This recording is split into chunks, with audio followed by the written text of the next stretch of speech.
Hey guys, how's it going? So, we're going to talk a little bit today about brushes. I have really kind of been trying to work on my brush inking in general. There are a lot of guys who just swear by brushes. Brushes are really just the only way to go, and it is probably the most old school way of doing this. Pen nibs have been around, obviously, for a long, long time. But a lot of the early guys would use that kind of cartoonist brushwork style. And there are still some people out there who do it amazingly well. I think the number one person that I can think of that comes to mind is Scott Williams on Jim Lee's work. But I also think of Sandra Hope, does really tight, clean, beautiful brushwork very often. So there's a lot of ways that you're going to see it out there. You may not even notice it because a lot of people use different mediums or different tools to complete a piece. You'll very often see brushwork used in certain areas and then a quill or something like that used in another area, or if the paper isn't working well, they'll switch between tools to kind of get where they need to go. I think it's important to learn all of your tools. I spent the last several months working a lot of quill work intentionally with the idea that I wanted to kind of get better and more control over my quill work. But this last week I have been playing more with my brushing skills, or honestly since I bought the first brush I'm going to talk about. A few weeks ago I got this, and I have a video about this. This is the Kuretake number 40 sable hair brush. So this is a fountain pen style brush. It has you can buy cartridges for it, or I have this converter, which is pretty much empty at this point. I need to probably put some more ink in there. But that converter allows you to put your own ink in, and this, we'll talk about inks at another time, but in this I'm using a fountain pen ink, or a technical pen ink that dries slowly so it doesn't clog up your brush, doesn't dry out the brush. I was trying to use a different kind of India ink, and I found that after some sustained use while I was holding it out, the brush was crusting up and drying because I was just not using the right ink in it, so I had to clean it all out, and it was a whole mess. But this is an excellent tool. They make this in a synthetic as well. And this is, let's do something on the back of this. This will allow for a very fine line.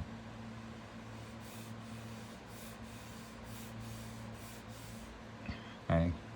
Nice, smooth, simple, easy lines. It's a beautiful tool. It works really well. I think my drawback with this is that it is it's always wet. Like, you can't really get a dry brush effect so much with it, and it sometimes is almost a little overly wet to do certain small lines in certain ways. So I don't use it for everything, but it has a lot of control to it. It's a very nice feel and weight. It's refillable, and you can take it everywhere with you, and the lid keeps it in great shape. It's about $25. No, I think this was actually a little closer to 30. It was like 28, 29, something like that on Amazon. And it took a little while to get to me. I believe it was shipped from Japan, but it's a really nice product. I plan on actually picking up one of the synthetics as well. I hear they're really nice. The number 13, I think it is. But I want to give them both a try. I think this is a great tool, especially if you got to do a lot of travel, or if you're going to be like drawing, say, at a convention, something like that. Excellent tool. Next, we'll talk about traditional brushes a little bit. One of the most popular brands on the market, and one of the most popular brands that I see with inkers, is the Raphael Kolinsky series. There's two. There's the 8402, which is what I have here. And there's the 8404. The difference between those two things is specifically the size of the belly. Now, that is the width of the brush across here that allows for the amount of paint, or ink in this case, to be pulled up into the brush, and then allowing it to be a wetter brush, or at least paint for longer. This has benefits in other things that aren't really kind of applicable here, but this basically is it won't carry as much ink. It's a nice brush. It gets a nice thin line, although I do have a little more trouble controlling it than I do my NEX brush. It's a perfectly good product, and to be honest, if it works for you, works great. The 8404 will carry a little more ink, will give you a little bit more ability to move from thick to thin because you have that wider belly that'll allow for a thicker line. You may not be using that much though. So this is a good tool. I know I have seen information from Klaus Janson and Scott Williams that they also use this brush as well as the 8404. This is a number 2. I think also commonly you'll see people using a number 3, but the number 2 is the one I see most people talking about. We're just going to dive into my favorite brush, which is probably going to need to be replaced relatively soon. This is a Winsor & Newton Series 7, number 3. Number 3 is the size. Sorry about my inky fingernail. Number 3 is the size. Series 7 is just the series of Winsor & Newton brushes that these are. Now, this is the industry standard. This or a number 2. Some people will ink with a number 4 as well, but like this or a number 2 are like the industry standard for inking comics and have been for many years. There's a reason for it. This is my favorite brush. I've had this one for a good long time, and it's because I take care of my brushes. I wash them regularly. I put a little bit of conditioner or reshaper, which is basically just conditioner, and shape them. Now, it's not just straight conditioner. I use a lot of water to kind of thin it out, to make sure that you're not coating it with something greasy. It's just a very light amount, but that'll help kind of pull it back into shape. But this one's starting to go, and the reason is I can still get a really good line with it, but as it starts getting wet and stays wet for a little bit, the tip starts to curl. It's not getting that snap back that it used to. And it has a couple of little frayed where hairs have come off of it that if I do it the wrong way, I'll kind of get a weird ghost line. So, but this is my standard tool. I am really practicing with this guy. I see I only do ink to about there, maybe a little further up. But this is really the tool I feel like I have the best control over.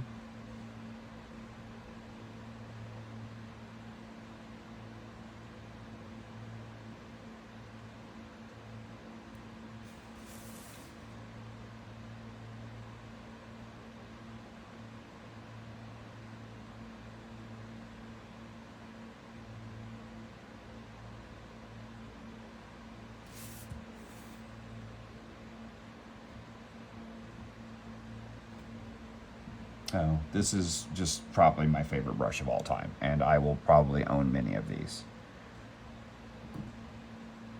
Now, you can also use a number 2. I have one of those here. Series 7, number 2. I have these little holders on it because that little tiny grip is so small for my hands. But I like this brush a lot, and it will get a very fine line, but it doesn't hold enough ink for me. So when I keep having to kind of go back and do, see, I'm already drying out.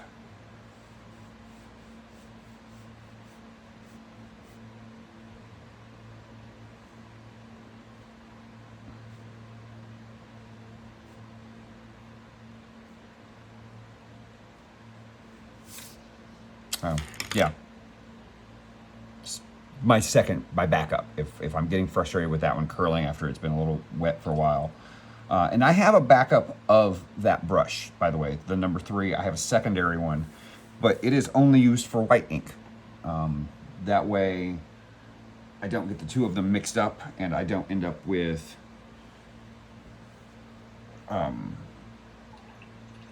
grays that I don't want. I guess is the best way to say that. So those are my recommendations as far as brands. You can technically use any watercolor brush. These brands are known for quality. They're known for the ability to stay sharp and last longer. The price on these last two, I know I said that this was, the Kuretake was about 30 bucks. I think this one was about $32. This one was about, or these two Winsor Newton each were about, 35 each, somewhere right around in there. So not cheap. So take care of them.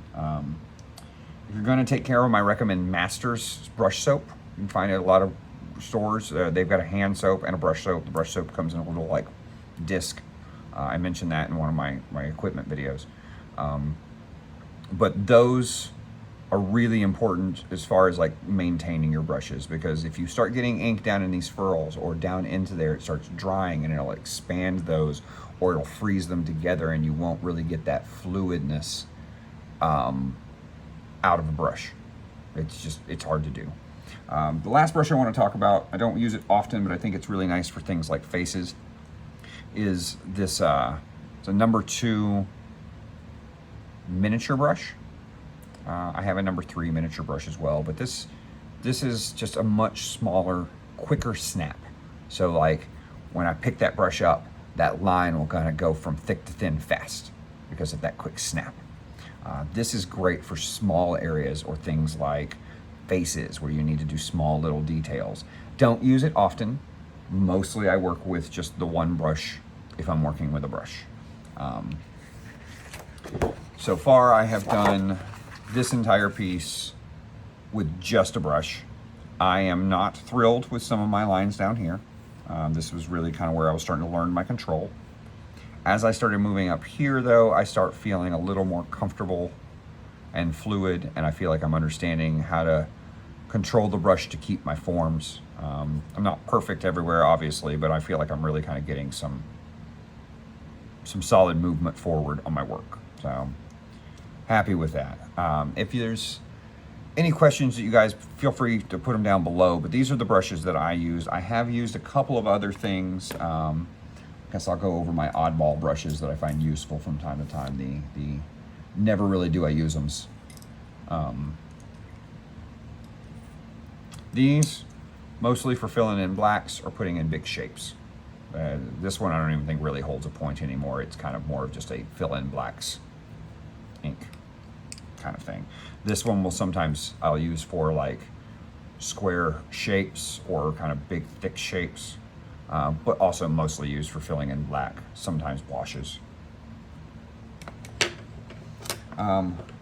I don't really use this one for inking much at all, although I occasionally can do a little bit of a, almost like a calligraphy style, thick to thin taper line with that angle. But really I use this mostly when I was doing watercoloring, but it has some uses. You can be a little creative with some of your strokes and line work with it, but really I use it once a year, once every 2 years for inking. So these I picked up from watching Jonathan Galpion videos. He was doing some kind of action lines in some spots that had a bit of a dry brush effect to them that I thought were really cool.